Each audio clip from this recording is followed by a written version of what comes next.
এক ঘন জঙ্গলে থাকত এক শক্তিশালী বাঘ।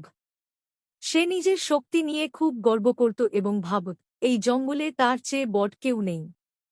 একদিন দুপুরবেলা বাঘটা ক্ষুধার্ত হয়ে ঘুরছিল।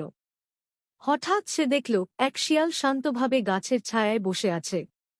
বাঘ গর্জে উঠল, এই শিয়াল, আমাকে দেখে ভয় পাচ্ছিস না?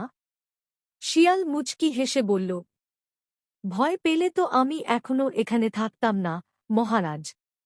বাঘ অবাক হল, তাহলে এত নিশ্চিন্ত কেন?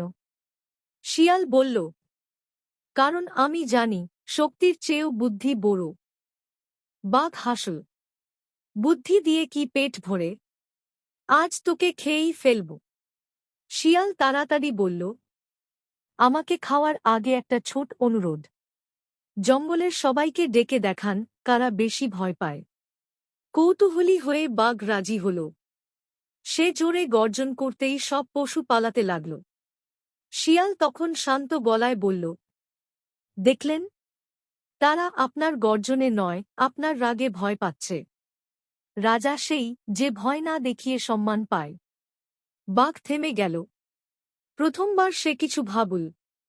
এই সুযোগে শিয়াল হেসে বলল, আজ আপনাকে একটা শিক্ষা দিয়ে গেলাম, মহারাজ। শিয়াল জঙ্গলের গভীরে মিলিয়ে গেল, আর বাঘ দাঁড়িয়ে রইল, নিজের শক্তি আর বুদ্ধির পার্থক্য বুঝে।